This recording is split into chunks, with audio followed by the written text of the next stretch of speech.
할렐루야. 오늘 사무엘하 2장 말씀을 통하여 하나님께서 저와 우리 모두에게 주시는 귀한 은혜의 말씀이 경험되어지고 임하는 시간 되길 원합니다. 이제 다윗이 어떻습니까? 도망자의 신분으로 계속 다니다가 하나님께서 사울에게서 떠나가시고 또한 사울이 이제 전쟁 가운데서 죽음을 당하게 되어집니다.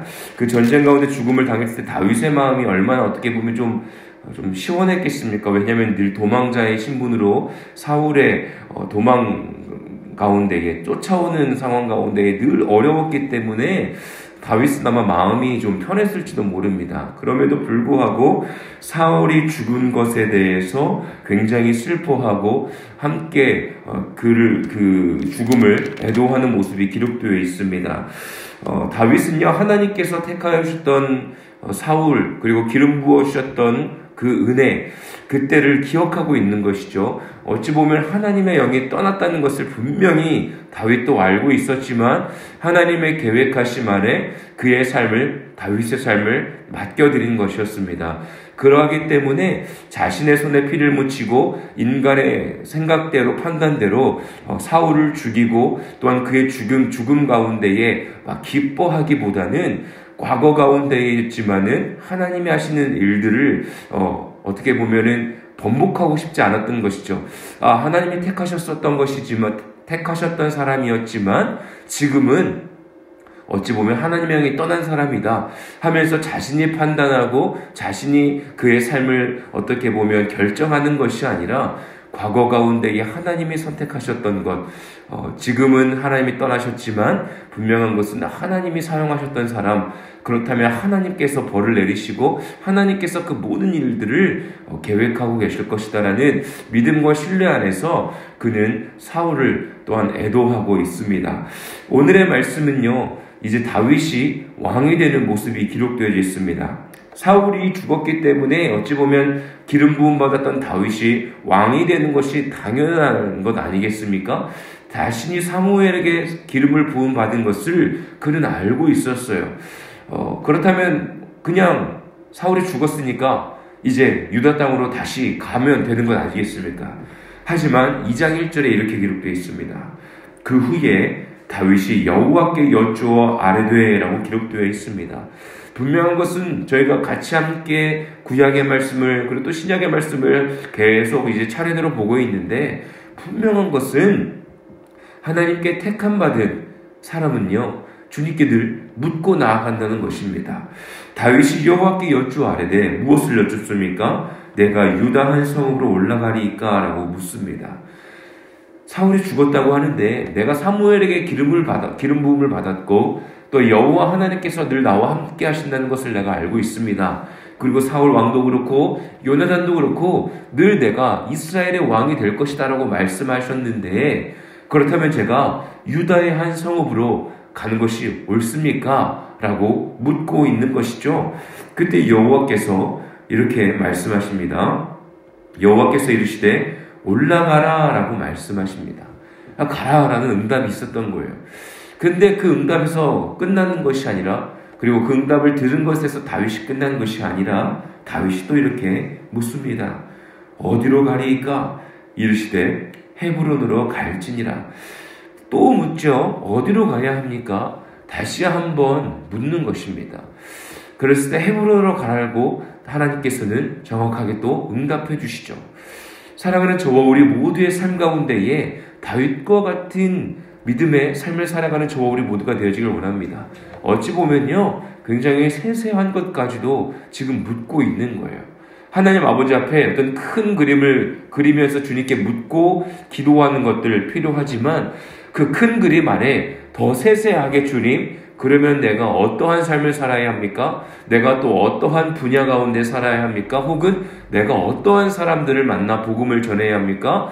혹은 내가 아버지 하나님 오늘의 삶을 어떻게 살아야 합니까? 라고 기도하며 나아갈 수 있는 믿음의 자녀 되시길 예수님의 이름으로 축복합니다. 그럴 때마다 주님께서는 우리에게 말씀해 주신다는 것이죠.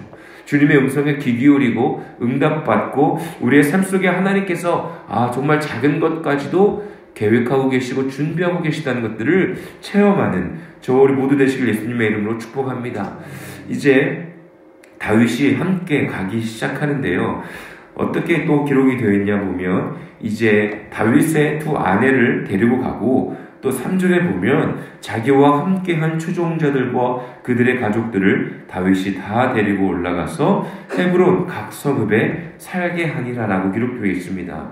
다윗과 함께한 추종자 600명은요, 우리가 다 알다시피 어떻습니까? 도망자 시절에, 다윗이 도망자 시절에 사람들이 몰려오지 않았습니까? 그 몰려왔던 사람들은 다 삶이 이렇게 막 건강한 사람들이 아니었습니다. 아주 막 힘이 있는 사람들이 아니었습니다. 아픔이 있고 또 문제가 있었던, 괴로웠던 사람들, 외로움이 가득했던 사람들, 인정받지 못했던 사람들이 다윗에게 몰려왔던 것이죠. 그 사람들과 함께 400명과 함께 시작하여서 하나님이 은혜를 부어주셔서 200명이 더 더해지게 되어지고 600명으로 불어난 것들을 우리가 사무엘 상에서 확인했었는데요. 그 사람들을요, 끝까지 포기하지 않고 그 사람들과 함께 유다 성읍 헤브론으로 올라오고 그들이 살 곳을 허락해 주었습니다. 힘들고 어렵고 괴로움 가운데 놓여져 있는 사람들의 삶을요, 어떻게 보면 유랑자와 같은, 방랑자와 같은 삶들을 이제는 헤브론 지역에 지낼 수 있도록, 그들의 삶을 다시 한번 새롭게 이어나갈 수 있도록 귀한 삶의 터전을 허락해 준 것입니다. 사랑하는 저와 우리 모두의 삶이 이렇게 은혜 가운데에 정착되어질 수 있는 삶이 되어지길 원합니다. 이게 어떤 우리가 믿음적으로, 우리가 영적으로 정착하여서 어떤 이렇게 평안함과 안일함 속에서 그냥 정착하면서 살자라는 개념이 아니라 하나님께서 주신 귀한 은혜 가운데에, 믿음 가운데에 우리가 터를 잡고 하나님의 뜻을 누리며, 은혜를 누리며 더욱더 풍성한 은혜를 경험하게 되는 저와 우리 모두의 삶이 되길 예수님의 이름으로 축복합니다.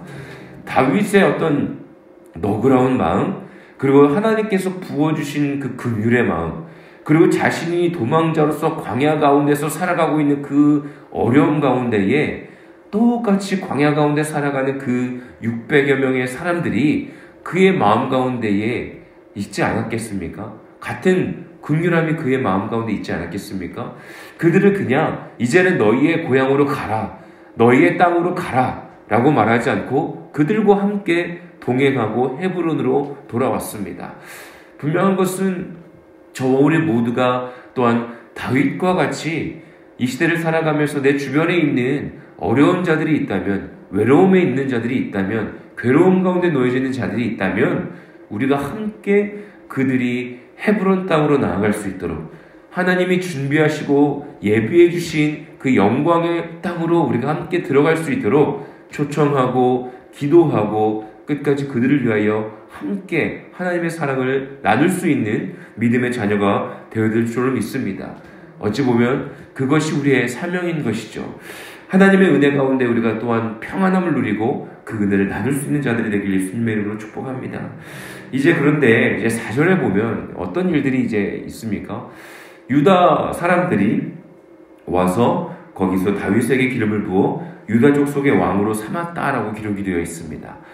사무엘에게 택함받아 기름 부으심을 다윗이 받았지만 어찌 보면 그것은 개인과 개인 간에 하나님의 주신 어떤 사인이었죠. 하나님께서 허락해 주신 귀한 기름 부으심이었죠. 이제는 유다 사람들, 모든 사람들에게서부터 인정을 받기 시작합니다. 그런데 어떤 사람이 등장합니다. 기름을 부음받고 난 이후에 어떤 사람이 다윗에게 이렇게 이야기하죠. 사울을 장사한 사람은 길르앗 야베스 사람들이다 라고 이야기합니다. 길르앗 야베스 사람들은 암몬에게 어려움을 당할 때, 암몬이 길르앗 야베스 사람을 막 공격할 때 사울이 길르앗 야베스 사람들을 도와주지 않습니까? 암몬을 물리쳐 주죠. 그래서 길르앗 야베스 사람들이 너무나 고마움을 느꼈던, 은혜를 입었던 자들입니다. 그래서 사울이 죽임을 당하고 난 이후에 우리가 1장에도 우리 사무엘의 1장에도 기록되어 있지만 길르앗 야베스 사람들이 그 사무엘상 마지막 절에도 기록되어 있지만 길르앗 야베스 사람들이 이제 사울을 장사를 해주지 않습니까? 그런 사람들이 이제 어떤 사람의 눈에는 거슬린 겁니다. 당연히 왕이 바뀌게 되어지면 그 왕이 원하는 사람들, 왕을 따르는 사람들로 이제 그 어떻게 보면 정치하는 사람들을 세우지 않습니까? 그 사람도 어떤 사람도 당연히 길르앗 야베스 사람들이 사울에게 굉장히 충성된 사람들이었고 사울을 또한 장사했던 사람들이니까 저 사람들을 좀 해쳐야 되지 않을까? 저 사람들을 좀 이제는 이제 숙청해야 되지 않을까라는 생각을 했던 것입니다. 그런데 다윗의 반응이 이렇게 되어 있습니다. 5절입니다. 다윗이 길르앗 야베스 사람들에게 전령들을 보내 그들에게 이르되 너희가 너희 주 사울에게 이르되 이처럼 은혜를 베풀어 그를 장사하였으니 여호와께 복을 받을지어다. 너희가 이 일을 하였으니 이제 여호와께서 은혜와 진리로 너희에게 베푸시기를 원하고 나도 이 선한 일을 너희에게 갚으리니 이제 너희는 손을 강하게 하고 담대히 할지어다. 너희 주 사울이 죽었고 또 유다 족속이 내게 기름을 부어 그들의 왕으로 삼았음이니라. 지금 다윗은요, 어떻게 보면 굉장히 평화 정책을 펼치고 있는 것이죠. 길르앗 야베스 사람들에게 너희가 하나님의 택함 받았던 사울, 그래 하나님께 기름 부음 받았던 사울을 도와 열심히 최선을 다했구나. 너희에게 그 여호와의 복이 임할 것이다. 하나님께서 택함 받았던 그 사울 왕을 또한 너희가 장사하였으니 너희가 복을 받을지어다 라고 그들을 향해 축복합니다. 어떻게 보면 그냥 무력으로 가가지고 그들을 칠 수도 있었습니다. 그만큼의 힘이 다윗에게 있지 않았겠습니까? 그럼에도 불구하고 그들을 품고 나아가고 있는 것입니다. 그리고 이렇게 또 이야기합니다. 너희가 이 일을 하였으니 여호와께서 은혜와 진리로 너희에게 베푸시기를 원한다. 나도 이 선한 일을 너희에게 갚겠다라고 이야기합니다. 넓은 마음을 가지고 그냥 어떤 가면을 쓰고 이야기하는 것이 아니라 진실된 마음으로 그들을 향하여 축복하고 있는 모습이 기록되어 있는 것이죠. 그리고 나서 이제 7절에는 이야기합니다. 이제 사울이 죽었다. 현실적인 문제들을 그들에게 던져주는 것이죠.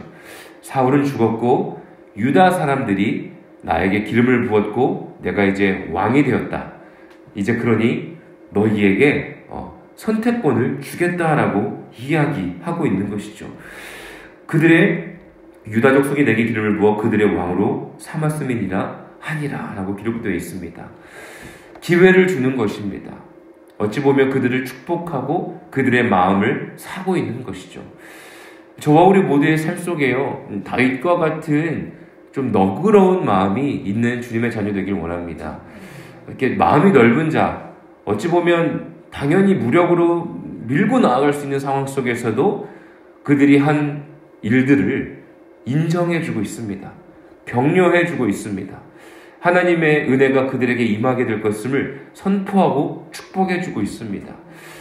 때로는 저와 우리 모두의 삶 속에요, 우리를 모든 사람들이 좋아할 수 없지 않습니까? 좋아하는 사람이 있으면 싫어하는 사람도 있을 것이고 그렇습니다. 인생은 그런 것 아니겠습니까?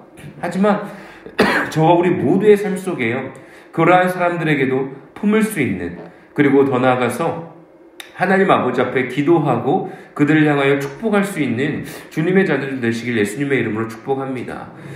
아무 이유 없이 우리를 싫어하는 사람들에게 우리가 또 때로는 너무 에너지를 쏟아가지고 너무 우리의 마음이 상하고 괴로워할 필요는 없지만, 분명한 것은 우리의 삶 속에요, 그러한 상황들을 때로는 직면하게 하실 때가 있지 않습니까?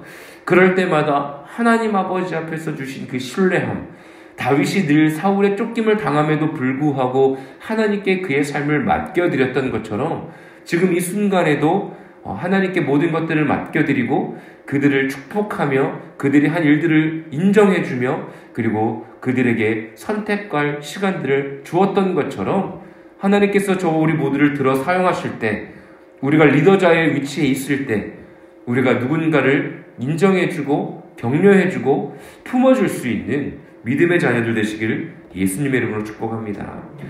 그렇다면 반대적으로 이제 8절부터는요, 이제 다윗의 반대되어지는 길을 선택하는 사람들이 기록되어 있습니다. 이제 사울의 군사령관이었던 이제 넬의 아들 아브넬이 사울의 아들 이스보셋을 데리고 이제 왕으로 세웁니다.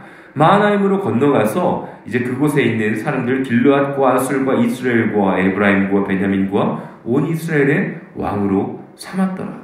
온 이스라엘의 왕으로 삼았지만 지금 보면 10절에 보면 2해 동안 왕위에 있으니라 라고 기록되어 있고 유다 족속은 다윗을 따르니라고 기록되어 있습니다.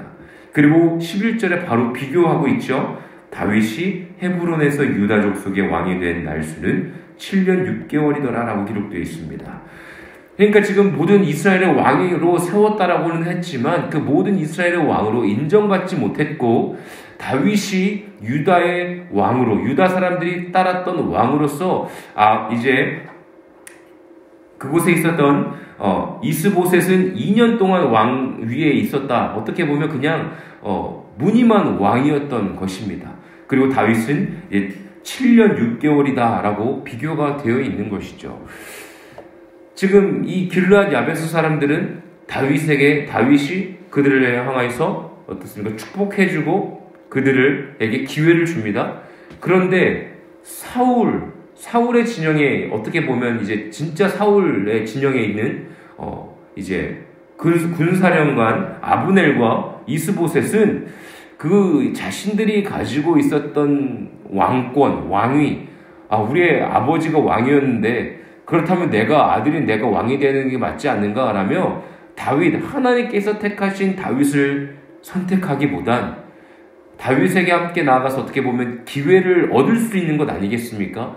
길르앗 야베스 사람들에게 주었던 그 복된 은혜를 입을 수 있는 길을 택하기보단 그들을 대적하고 그들과 이제는 반대되는 길을 선택하면서 왕위 가운데에 나아가고 그들과 이제 전쟁이 이루어지는 상황까지도 가게 되어집니다. 저와 모두의 삶 속에 하나님과 늘 대적하는 길을 선택하지 않는 깨어있는 믿음의 자녀들 되시길 예수님의 이름으로 축복합니다. 나와 생각이 다르다고 혹은 하나님께서 하시는 일들이 나에게도 임하지 않겠느냐, 저 사람에게만 임하겠느냐 하면서 서로 경쟁하고 서로 싸우며 나아가는 것이 아니라 하나님 나라 안에서 한 마음과 한 뜻과 또한 하나님이 주신 그 은혜의 길을 향하여 나아갈 수 있는 믿음의 자녀 되시길 예수님의 이름으로 축복합니다. 자기가 왕이 되고 싶지 않았겠습니까? 이 자신이 가지고 있는 그 욕망이 가득하지 않았겠습니까? 저 우리 모두의 삶 가운데에요, 주님이 주시는 참된 사랑과 평안함으로 우리의 삶을 살아가는 저 우리 모두가 되길 예수님의 이름으로 축복합니다. 이제 말씀을 좀 마무리하자면 다윗은 늘 하나님께 묻고 나아가는 자였습니다. 어려움 가운데 놓여져 있는 자들을 버리지 않고 끝까지 안정감을 누릴 수 있는, 또한 그들이 정착할 수 있는 땅으로 인도하여 나아갔습니다. 그리고 그를 어떻게 보면 대적하는 것 같이 느껴지는 길르앗 야베스 사람들도 품고 그들에게 선택할 수 있는 기회를 허락해 주었습니다. 하지만 그를 또한 하나님께서 기름 부음 받은 다윗을 선택하지 않고 다른 왕으로서 세움받았던 또한 이제 이스보셋의 사람들은 전쟁을 이루며 그들을 이제 멸하게 되는 모습도, 그들과 함께 싸우는 모습도 기록되어 있습니다. 저와 우리 모두가 우리의 마음 가운데에 하나님의 은혜가 임하여서 생명을 살리고 하나님의 나라를 위하여 우리가 사람들을 격려하고 우리가 함께 나아갈 수 있는 믿음의 자녀 되길 원합니다. 하지만 때로는 우리의 마음 가운데 대적되어지고 영적으로 우리를 공격하는 자들이 있다면 예수 그리스도의 이름으로 우리가 함께 물리치며 승리하며 나아갈 수 있는 주님의 참된 자녀들 되시기를 예수님의 이름으로 간절히 축복합니다.